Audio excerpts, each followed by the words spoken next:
खूप बॅग्स भरून शॉपिंग करायची आहे तर इथे तुम्ही यायलाच पाहिजे. आणि हो, काय काय मिळतं इथे हे बघायचं असेल तर हा व्हिडिओ शेवटपर्यंत नक्की बघा.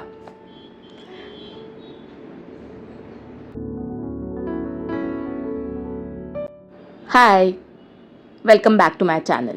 तर मी आज आलेली आहे महालक्ष्मी सरस या एक्झिबिशन जे लागलेलं आहे तिथे, वाशी इथे लागलेलं आहे. हे दरवर्षी एक्झिबिशन असतं. तर हे बघा, तुम्ही इथे बघू शकता की या एक्झिबिशनमध्ये काय काय असणार आहे याची झलक त्यांनी इथे ठेवलेली आहे. सॅम्पल्स ठेवलेले आहेत, काय काय तुम्हाला बघायला मिळणार आहे. तर महालक्ष्मी सरस हे प्रदर्शन आहे. पूर्वी फक्त मुंबईत लागायचं. सगळ्यात पूर्वी लीलावती हॉस्पिटलच्या समोर होतं. त्यानंतर BKCमध्ये लागायचं. आत्ता काही वर्षांपूर्वी वाशीला पण लागतं आहे आणि यावर्षी अजून एक ठिकाणी पण झालं मुंबई बाहेर. मला आठवत नाही आहे नाव, पण लागलं होतं. तर या एक्झिबिशनमध्ये महाराष्ट्रातल्या प्रत्येक जिल्ह्यातल्या प्रत्येक गावातले जे बचत गट आहेत ते सर्व विक्रीसाठी इथे येतात. आणि भारतातूनही निवडक राज्यांतून इथे लोक आलेली असतात. तर त्याच्यामुळे तुम्हाला महाराष्ट्रातलं प्रत्येक गाव, प्रत्येक जिल्हा, तिकडचे सगळे प्रॉडक्ट्स तुम्हाला बघायला मिळतात. आणि त्याचसोबत भारतामधले पण भरपूर राज्यांमधले प्रॉडक्ट्स तुम्हाला इथे उपलब्ध आहेत. तर हे बघू शकता तुम्ही. हे लिपन आर्ट आहे आणि खूप छान छान गोष्टी असतात ज्या तुम्हाला पुढे बघायला मिळतीलच.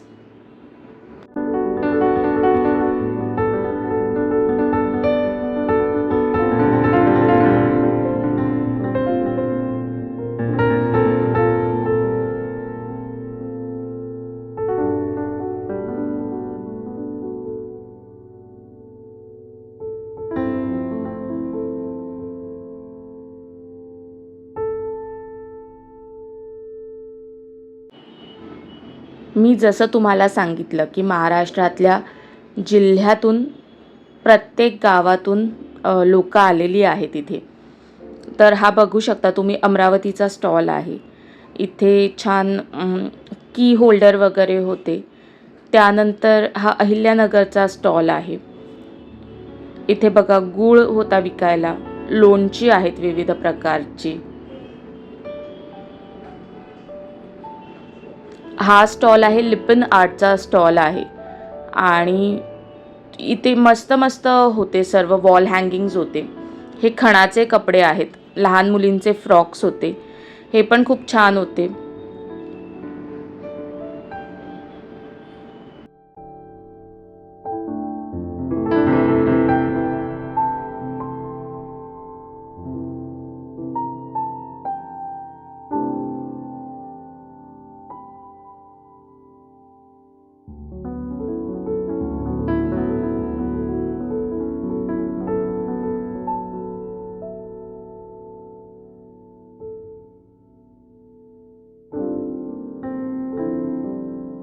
या स्टॉलवर विविध प्रकारच्या मूर्त्या केल्या होत्या.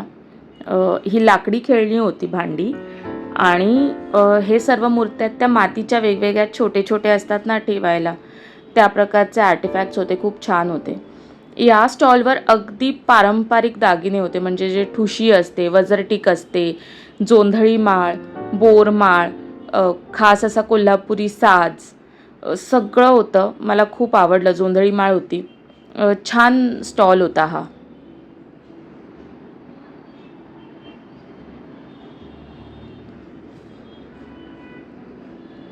ह्या जळगावच्या स्टॉलवर केळ्याचे वेफर्स होते आणि त्यांचे स्पेशल ना लसूणचे पापड असतात. वेगळाच असतो, असा खुसखुशीत लागतो पापड एकदम.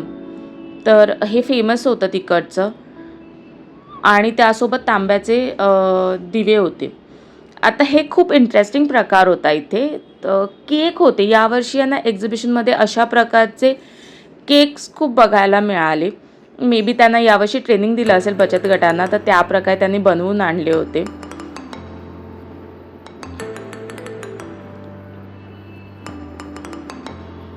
सिंधुदुर्गचा स्टॉल आहे, त्यामुळे कोकणातले सगळे खाद्यपदार्थ इथे असणारच. चिवडा होता इथे या स्टॉलवर. आणि शेंगदाण्याची चटणी होती, जी सोलापूरची खासियत आहे ती होती. मक्याचा चिवडा होता, त्यांनी पंढरपुरी मक्याचा चिवडा आणला होता.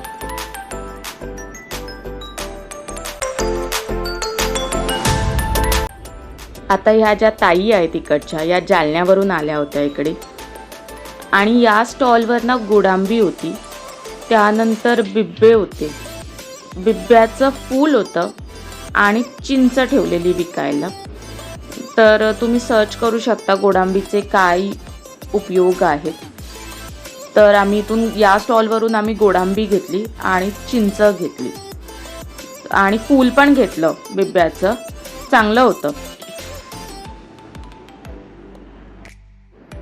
आता या स्टॉलवरच्या ताई आहेत ना, त्या अमरावतीवरून आल्या होत्या आणि त्यांच्याकडे वेगवेगळ्या प्रकारचे प्रेमिक्स होते. तर त्यांनी तिथे ढोकळा बनवून ठेवला होता आणि आम्हाला तो आवडला चवीला, म्हणून आम्ही त्या ढोकळा प्रेमिक्सचं पॅकेट घेतलं. पण बघितलं तर भरपूर व्हरायटी होती. इडलीचं प्रेमिक्स होतं, भाजणी होती, थालीपीठ भाजणी जी असते ती, चकली होती. त्याच्याच बाजूला हा धूप आणि अगरबत्तीचा सुद्धा स्टॉल होता. ते काही घेतला नाही, पण या स्टॉलवरून आम्ही ढोकळा घेतला. आता हा जो स्टॉल आहे हा परत जालन्याचाच स्टॉल आहे, पण या स्टॉलवर वेगवेगळी पिठं होती. धपाटे, थालीपीठ, ज्वारीचं पीठ होतं. या स्टॉलवरून आम्ही ज्वारीचं पीठ घेतलं आणि हुरड्याचं थालीपीठ असतं ना, त्याचं पीठ घेतलं. बट्टी पीठ पण होतं, जे डाळबट्टी करतात ते. आणि ह्या डाळी होत्या, डाळी ज्या आपण ऑर्गॅनिक म्हणतो, अनपॉलिश्ड, तशा एकदम चांगल्या डाळी होत्या.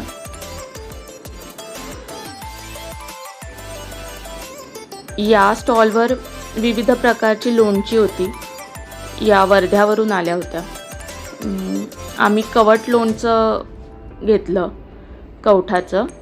कवट हे फळ असतं, त्याचं लोणचं त्यांनी बनवलं होतं. आणि इथे वेगवेगळ्या डाळी होत्या. मी ना इथे अख्खे तूर मी कधी पाहिले नव्हते. म्हणजे तुरीची डाळ माहिती होती, ओले तूर माहिती होते, पण अख्खे सुकवलेले तूर कसे असतात ना, ते मला माहिती नव्हतं. आणि त्या हसत होत्या की यांना तूर माहीत नाही अख्खा. बघा, हा अख्खा तूर आहे सुकवलेला. तर मी पहिल्यांदाच बघितलं माझ्या आयुष्यात, माहीत नाही. तुम्हाला माहिती असेल तर मला नक्की कमेंट करून सांगा की तुम्हाला माहिती आहे का असा पण तूर असतो तुरीच्या डाळीशिवाय. हे सोलापूरचा स्टॉल आहे. इथे भाकरी होती, सोलापूरची जी फेमस कडक भाकरी असते ती, आणि शेंगदाण्याची चटणी होती त्याच्यासोबत. कारळ्याची चटणी होती विकायला. इथे आता माझी आई जे घेते आहे ती हरभऱ्याचा पाला आहे, तो सुकवलेला आहे. हा हरभऱ्याचा पाला, त्याची अशी पातळसर भाजी करतात त्या हरभऱ्याच्या पालाची. तो हरभऱ्याचा पाला चवीला थोडासा आंबट असतो, पण त्याची छान अशी झणझणीत फोडणी घातलेली भाजी करतात, खूप चांगली लागते. आता या स्टॉलवर हे जे गणपती दिसत आहेत हे मातीपासून नाही बनवले आहेत, हे गाईच्या शेणापासून बनवलेले आहेत. हे धुपाचे कप्स आहेत. इथे सर्व जे काही पण इथले प्रोडक्ट्स होते या स्टॉलवरचे, हे सगळे शेणापासून बनवलेले होते. आणि आश्चर्य वाटलं की अरे, इतक्या छान मूर्त्या वगैरे त्यांनी बनवल्या होत्या.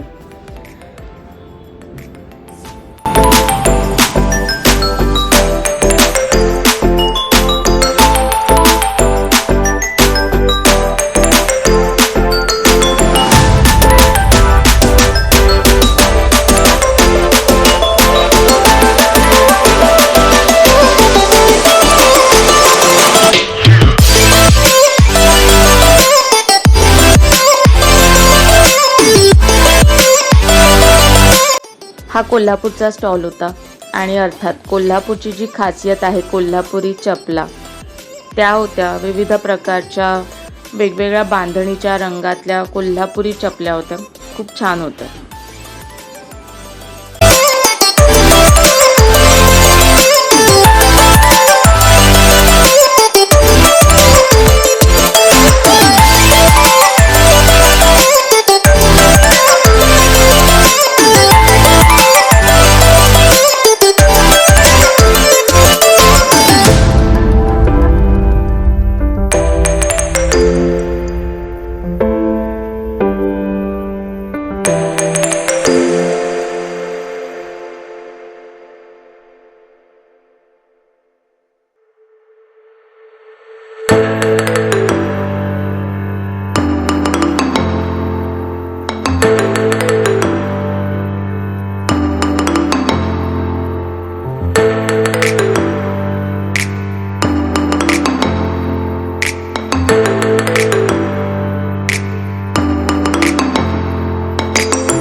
या स्टॉलवर बॅग्स होत्या. इकडच्या ज्या बॅग्स तुम्हाला दिसत आहेत त्या 450 रुपयाच्या बॅग्स आहेत. आणि त्यानंतर याची प्रत्येकाची किंमत वेगळी होती, पण 500, 600, 700 अशा प्रकारच्या या बॅग्स होत्या. त्यानंतर हे पेंटिंग्स आहे ना, हे तुम्हाला असं वाटेल की हे एकसंध केलेलं आहे, पण हे आहेत ना लेयर्ड पेंटिंग आहे. काय ते मी तुम्हाला नंतरच्या ह्याच्यात तुम्हाला दिसेल. तर एकावर एक असे लेयर्स देऊन हे चित्र बनवलेली आहेत. म्हणजे असं दिसताना असं वाटतं की यांनी फक्त पेंटिंग केलं आहे, नाही, हे एकावर एक थर देऊन हे चित्र बनवलेलं आहे. आता हे हत्ती वगैरे आहेत लाकडात कोरलेले, ते सारनाथचा स्तंभ आहे.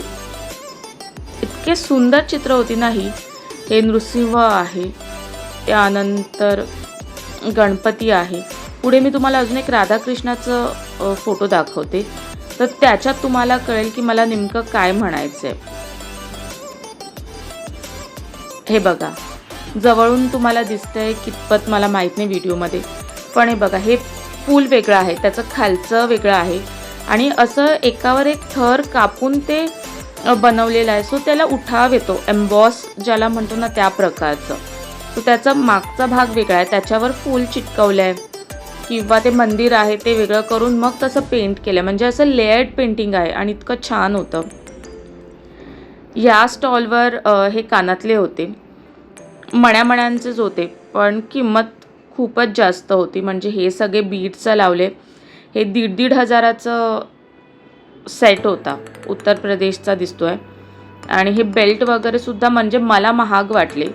कानातले सुद्धा मला आवडले होते, पण ती 250-300 असंच बोलत होती, तर मला नाही वर्थ वाटलं म्हणून मी नाही घेतलं. पण ज्यांना आवडत असेल ते नक्कीच घेऊ शकतात. हे सगळ्या कानातल्यांची रेंज 250, 300, 350 अशी होती. आणि हे गळ्यातले सुद्धा त्या 1000च्या खाली सांगतच नव्हत्या एक पण. तर या स्टॉलवरून काहीच खरेदी नाही केली. हा आसामचा साडी स्टॉल आहे आणि इथे ड्रेस मटेरियल्स होते, तर छान होते. इथून मी काही शॉपिंग नाही केली, ड्रेस नाही घेतले किंवा साडी पण नाही मी घेतली. याच्या पुढचा जो स्टॉल आहे तर हे सर्व पर्सेसचे स्टॉल आहे. खूप छान छान बॅग्स होत्या, पण किमती आहेत ना, मला यावर्षी माहीत नाही का थोड्या जास्त वाटल्या किमती. माहीत नाही म्हणजे का असं होतं. एरवी प्रदर्शनामध्ये असतं तर थोड्या स्वस्त मिळतात काही काही गोष्टी, पण माहीत नाही. आता ही जी फुलं दिसतात ना तुम्हाला, ही सोलावूडची फुलं आहेत. इतकी सुंदर रंगसंगती होती ना, बघा ना, इतके व्हायब्रंट कलर आहेत ना, असे उठून दिसतात. मला हे खूप आवडले. त्यानंतर त्यांनी बाजूलाच ना पाईन कॉर्न्स असतात ना, ते रंगवून ठेवले आहे, ते बघा, हे पण छान वाटत होते.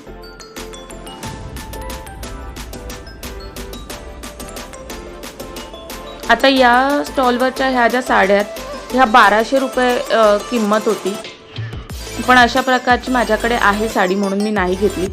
पण 1200, 1500 या रेंजच्या या साड्या आहेत त्याच्याकडे. चांगल्या होत्या, म्हणजे बघायला तरी आवडल्या. कापड वगैरे व्यवस्थित होतं.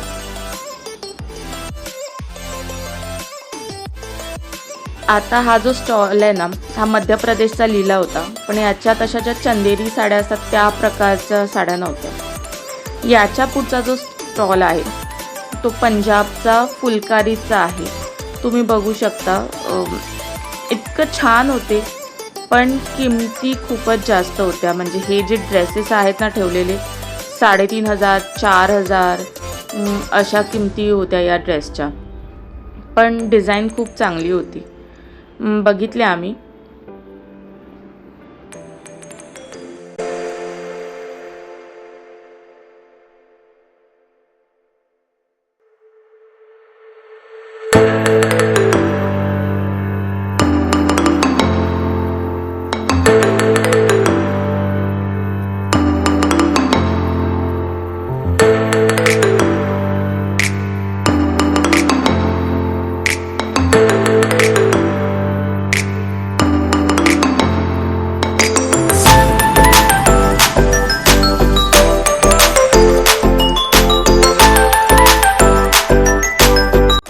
आता हा जो स्टॉल होता UPचा स्टॉल होता, तर या स्टॉलवर चादरी चांगल्या होत्या. गेल्या वर्षी पण आम्ही घेतल्या होत्या, याच्याकडूनच घेतल्या होत्या चादरी आणि खूप स्वस्तात मिळाल्या होत्या. म्हणजे चांगल्या दुकानात जर बघितलं तुम्ही, ह्या चादरी आता 1,500 1200 अशा प्रकारे आहेत. पण इथे ह्या सिंगल बेडच्या चादरी आहेत त्या 350 रुपये आणि डबल बेडची चादर आहेत या ज्या वर आता दिसत आहेत तुम्हाला, या 750 रुपये अशी किंमत होती. म्हणजे बाहेरच्यापेक्षा अर्ध्या किमतीत मिळाल्या. तर म्हणून चादरीचं तर आम्हाला शॉपिंग करायचीच होती इथून. गेल्या वर्षी पण घेतल्या होत्या, यावर्षी पण त्याच्याकडूनच घेतलेल्या आहेत आणि टिकतात. कारण मी आता वर्षभर वापरते, तर टिकलेल्या आहेत चादरी व्यवस्थित. तर त्यामुळे आम्ही त्या चादरी घेतल्या. आता हा डबल बेडची दाखवतोय चादर.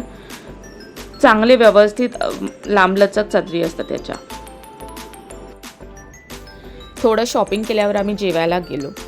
आम्ही पुण्याच्या स्टॉलवरून घेतलं होतं वांग्याची भरीत भाकरी, मासवडी रस्सा आणि ताक. नाशिकच्या स्टॉलवरून घेतलं होतं हुरड्याचं थालीपीठ. दरवर्षी इथे खपली गव्हाची खीर असते, पण यावर्षी आम्हाला ती कुठेच नाही दिसली, माहीत नाही काय. आणि स्टॉलचं पण मी बघितलं यावेळेस, तर थोडे असे विस्कळीत वाटत होते स्टॉल. कळत नव्हतं की नक्की कुठे काय मिळतं. हे एक आहे. प्लस ऊन खूप लागत होतं आणि ह्यांचं जेवण पण तिखट असतं, बऱ्यापैकी तिखट असतं. तर ते सगळं खूपच, म्हणजे ती व्यवस्था थोडी त्यांनी नीट करायला हवी होती. फॅन्स जरी असले तरी ऊन आहे आणि थोडे लांब लांब फॅन आहे, म्हणजे टेबलच्या जवळ नाही आहेत फॅन्स. परत त्यांच्या शेगड्या चालू असतात, तर ते खूप मला गोंधळाचं वाटलं. आणि व्हेज नॉनव्हेजचे स्टॉल आहेत ना, ते थोडे त्यांनी वेगळे करायला हवे होते. म्हणजे व्हेज एका बाजूला, नॉनव्हेज एका बाजूला. कारण व्हेजच्याच बाजूला नॉनव्हेज आहे आणि जे काही प्युअर व्हेज जर असतील लोक, तर त्यांना त्रास होण्याची शक्यता आहे वासामुळे, असं मला वाटतं. तर हे सगळे स्टॉल्स असे थोडं कळत नव्हतं की नक्की कुठे काय मिळते. जेवून झाल्यावर पुन्हा थोडं एका बाजूचं स्टॉल्स होते तिथे आलो. तर हे बघा, हे पुन्हा आर्टिफॅक्ट्स आहेत. वेतापासून सगळ्या वस्तू बनवलेल्या आहेत. खूप छान होत्या.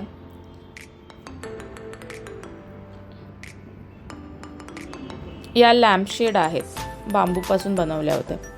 आता हा जो स्टॉल आहे, हा पश्चिम बंगालचा स्टॉल होता. साड्या चांगल्या होत्या, ज्या नॉर्मल आता ज्या खूप फेमस झाल्यात, मल्क कॉटन. आता ही साडी आहे ना, ही खूप फेमस झालेली, एक खूप प्रसिद्ध मल साड्यांचा ब्रँड आहे. तर त्या साडीचीच आहेत, पण किंमत खूप कमी होती. ही 1000 रुपयालाच देत होता. ही मरून कलरची ना, मरून विथ गोल्डन पल्लू. तर ही तो 1000 रुपयाला देत होता साडी. आणि ह्या सगळ्या टिश्यू होत्या, पण ह्या काही एवढ्या आवडल्या नाहीत मला साड्या. आणि दुसऱ्या बघितल्या तर त्या जामदानी प्लस अशा फ्लोरल प्रिंटच्या ज्या टिपिकल बंगाली साड्या असतात ना, त्या प्रकारच्या साड्या होत्या. छान होत्या. ही तुती सिल्क असं काहीतरी म्हणाला तो. तुती सिल्क आहे. चांगले होते. आता हा जो स्टॉल आहे याच्यावर ऑक्सिडाइज ज्वेलरी होती. इथून मी जुडा पिन घेतला आणि एक झुमक्याचा सेट घेतला, पण तसं बऱ्यापैकी महाग आहे. 350 रुपये झुमका असं होतं आणि कमी देखील करत नाही. हे लाकडी वस्तूंचा स्टॉल होता. आता हे जे दिसतं आहे ना, हे खलबत्ता नाही आहे, हे बडगी म्हणतात याला. जेव्हा वांग्याचं भरीत करतात ना, तर तेव्हा त्याच्यात घोटलं जातं. आणि हे ॲक्युप्रेशरसाठीचे वगैरे आहेत. किचेन्स होत्या खूप.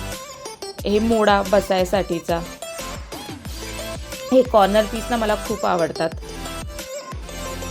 खूप छान वाटतात.